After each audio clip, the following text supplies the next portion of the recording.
Nesse terceiro domingo de Páscoa nós temos o Evangelho dos discípulos de Emaús. Um evangelho muito bonito, muito significativo para nós como igreja, porque é uma manifestação de Cristo ressuscitado, mas de uma maneira diferente dos outros relatos evangélicos da presença de Cristo ressuscitado. Nos discípulos de Emaús, os discípulos reconhecem a Cristo pela partilha da palavra que arde os seus corações e pelo partir do pão no qual eles reconhecem Jesus. Então, não é como nos outros relatos em que os apóstolos, os discípulos veem Jesus, tem uma relação de diálogo, Tomé põe a mão no coração de Jesus, no peito de Jesus e comem com Jesus. Não, é uma manifestação de Cristo ressuscitado, como Cristo manifesta-se na igreja, através da palavra e da Eucaristia. Mas é muito belo porque os passos dos discípulos são os passos da igreja, são os passos nossos como cristãos, no tempo da salvação, no tempo da igreja peregrina, nesse tempo que nós vivemos hoje. Porque os discípulos de Emaús, eles estavam abatidos, e o evangelista faz questão de dizer que eles tinham um olhar triste por conta da expectativa frustrada quanto ao Messias. Eles tinham uma concepção daquilo que seria o Messias, mas eles veem, o fato é que o Messias está crucificado e morreu.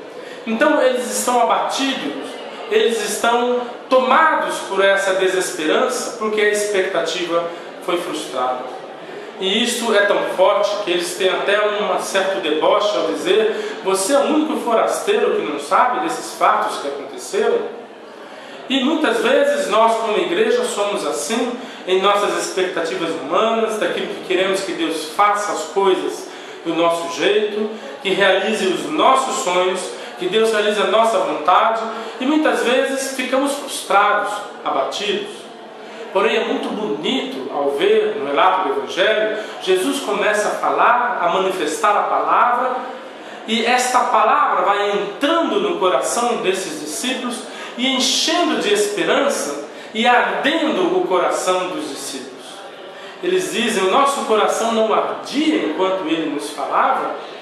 E então, neste tempo da igreja, nós cristãos somos chamados a este passo de, pela palavra e também pela Eucaristia, o partir do pão, superar a tristeza, a expectativa frustrada, a nossa própria vontade, e acolher este Cristo ressuscitado, que se manifesta com sua beleza, que manifesta com a sua vontade, com os seus sonhos para nós, e ali deixar o nosso coração arder de esperança cristã, que nos faz possuir a fé que nós temos.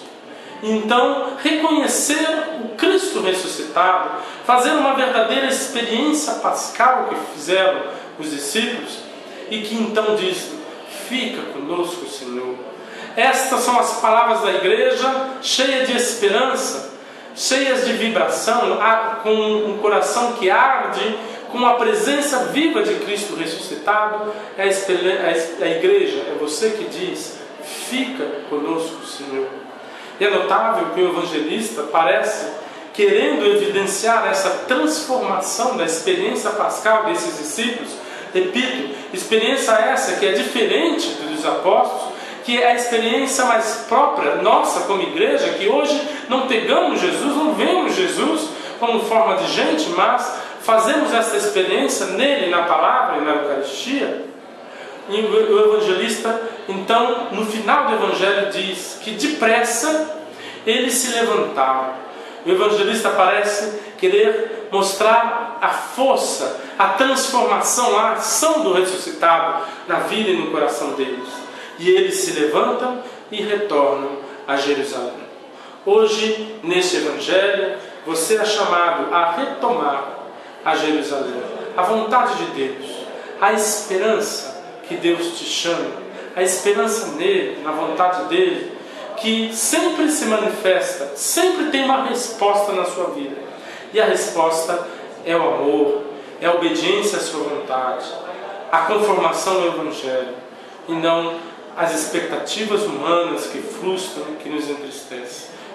Retornem a Jerusalém, retornem ao seu chamado como igreja, ao seu chamado como vocação, ao seu chamado missionário, que Deus te chama hoje e que, como Pedro na primeira leitura, se levanta para anunciar Cristo ressuscitado.